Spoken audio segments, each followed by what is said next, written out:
Memories of the Sword.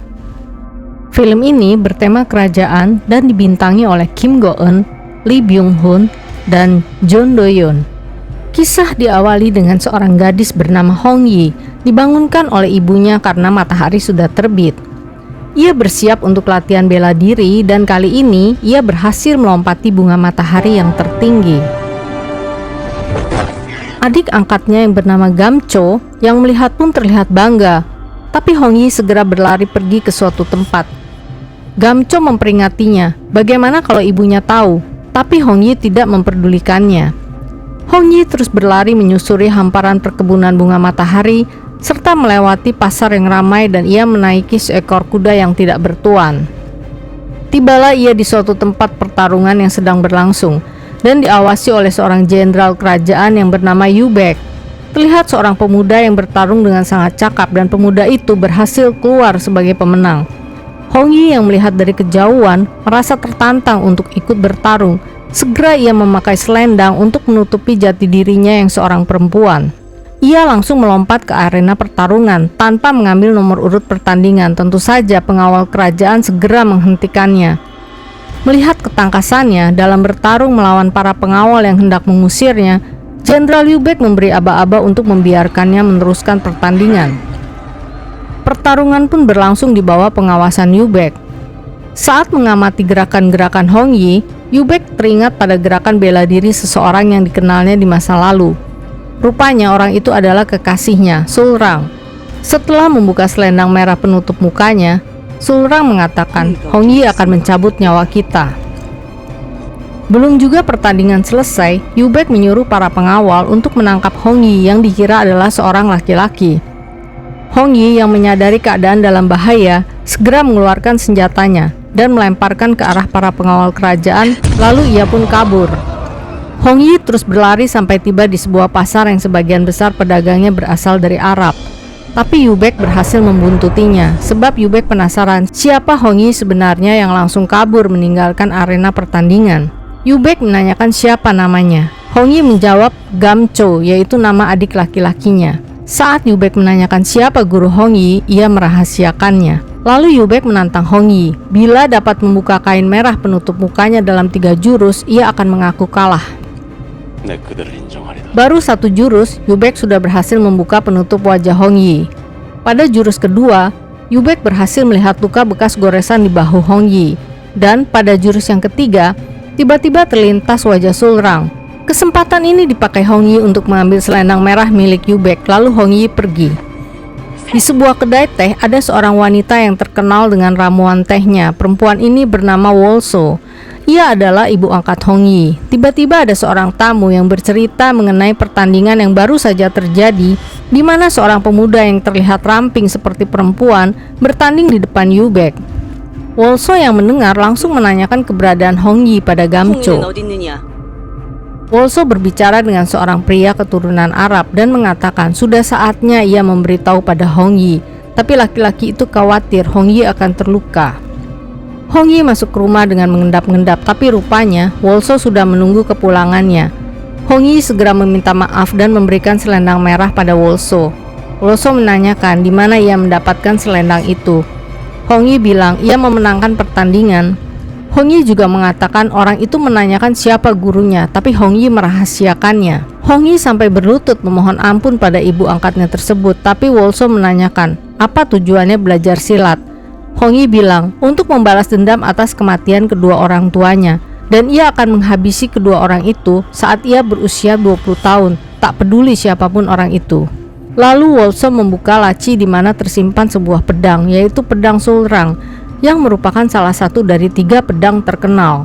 Wolso juga mengatakan pada Hong Yi, sekali kau memegangnya, maka tidak ada jalan untuk kembali. Ke masa silam, saat terjadi pemberontakan dari rakyat, ada 3 pedang. Pedang Pungcun untuk menetapkan tujuan, pedang Sulrang untuk memerangi ketidakadilan, dan pedang Dukgi untuk memberi perlindungan dan membantu mencapai tujuan. Sulrang dan Dukgi adalah sepasang kekasih. Saat anak gubernur akan menyerang Dukgi dan Sulrang, Pungcun menghalanginya dan menyandera anak gubernur. Gubernur pun membalas dengan menyandera isi Pungcun dan bayinya Hong Yi.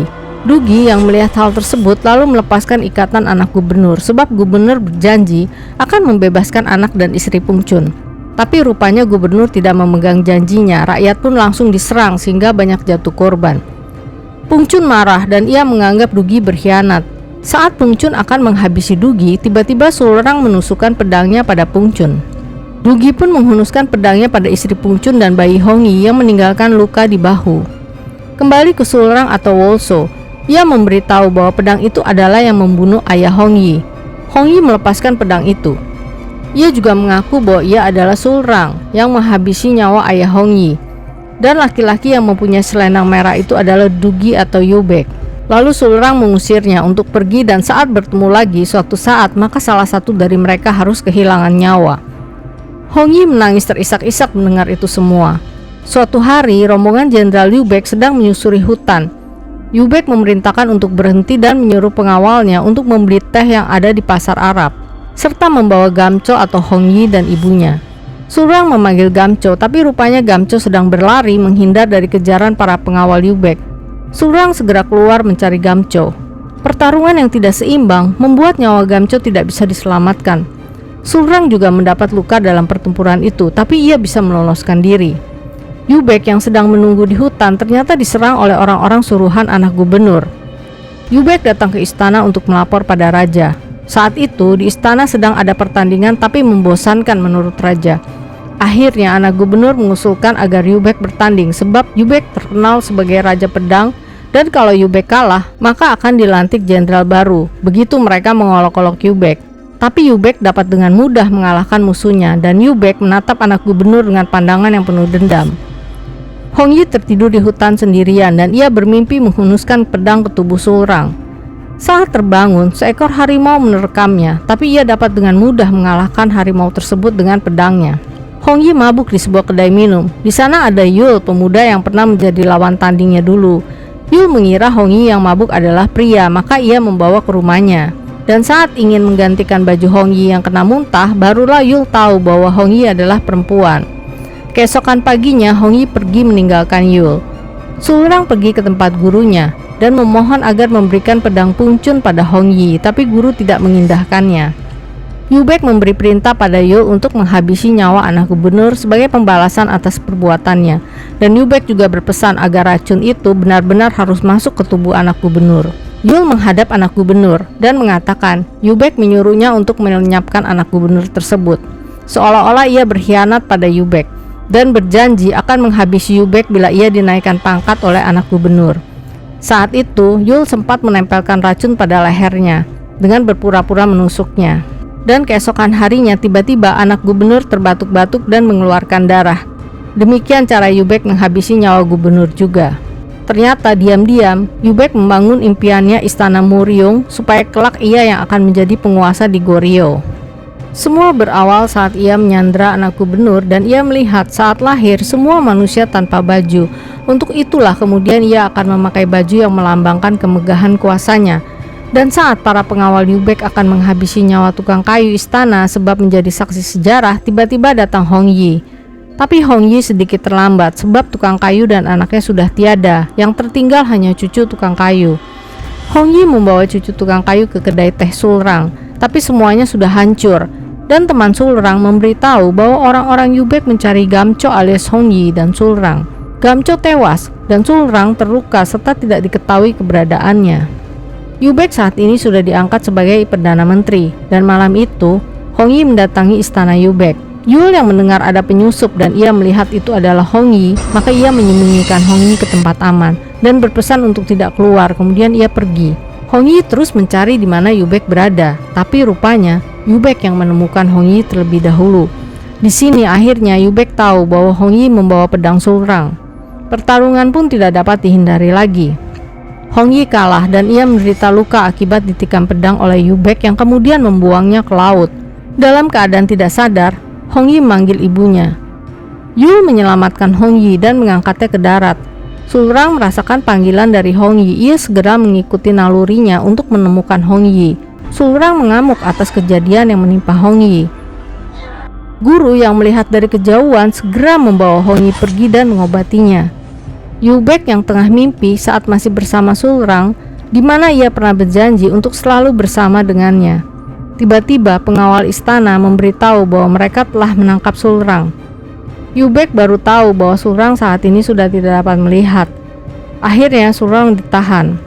Yubek sudah mempersiapkan semua hal untuk menggulingkan raja, termasuk merancang pernikahannya dengan putri raja demi memiliki istana Muryong milik putri raja. Hongyi sekarang sudah berlatih lagi dengan guru, dan guru berjanji akan memberikan pedang Pungcun pada Hongyi. Hingga sampai di suatu tempat, Hongyi menanyakan kuburan siapa. Ternyata itu adalah kuburan bayi Pungcun yang bernama Hongyi. Guru lalu memberitahu bahwa dulu Sulrang datang kepadanya dan memberitahu bahwa ia hamil anak Dugi alias Yubek. Karena menyesal tidak bisa menyelamatkan bayi Hongyi, Sulrang sempat ingin mengakhiri hidupnya yang mengakibatkan matanya tidak bisa melihat. Ia merasa bersalah pada Pungcun. Ia berjanji akan memberi nama Hongyi pada anaknya yang bernama asli Solhi. Yubek yang curiga sebab mata Hongyi tidak sama dengan Pungcun, akhirnya menanyakan pada Sulrang. Setelah mengetahui, Yubek sangat marah sampai melukai kaki Sulrang. Yubek sangat sedih mengetahui bahwa Hongyi alias Solhi adalah anak kandungnya. Solhi yang mengetahui jati dirinya saat ini tetap menganggap dirinya sebagai Hongyi. Ia pun memotong rambutnya sebagai Hongyi baru. Pada hari pernikahan Yubek dengan putri raja, Hongyi datang ke istana. Yul yang mengetahui tidak kuasa menahan amarah Hongyi untuk menemui Yubek. Yubek yang mengetahui kedatangan anaknya segera menunggu di istana. Pertarungan pun terjadi. Yubek menawarkan untuk segera mengakhiri pertarungan, tapi Solhi alias Hongyi tidak menyerah. Sampai tiba-tiba Sulrang muncul dengan kaki yang tersyok-syok terluka. Ia terus berjalan ke arah Hongyi dan Yubek yang sedang bertarung. Hal ini mengakibatkan Sulrang terkena pedang Yubek. Sulrang berjalan memeluk Dugi dan memberi kesempatan pada Hongyi untuk menggunakan pedang Pungcun. Hongyi menghunuskan pedang Pungcun pada Sulrang. Dugi mengusap pipi Hongyi putrinya, kemudian mendorong pedang Pungcun hingga menghunus tubuhnya juga. Sulrang dan Dugi roboh. Mereka menghembuskan nafas terakhir dengan saling menggenggam tangan. Hongyi menangis terisak melihat semua itu. Hongyi memberikan penghormatan terakhir kepada kedua orang tua kandungnya. Di masa lalu, Hongyi menanyakan kepada Sulrang seperti apakah ayahnya. Sulrang mengatakan ayah Hongyi adalah seorang pemberani. Hongyi juga menanyakan apakah ibunya dan ayahnya saling mencintai. Sulrang menjawab, ibu Hongyi sangat mencintai ayahnya. Kisah pun berakhir.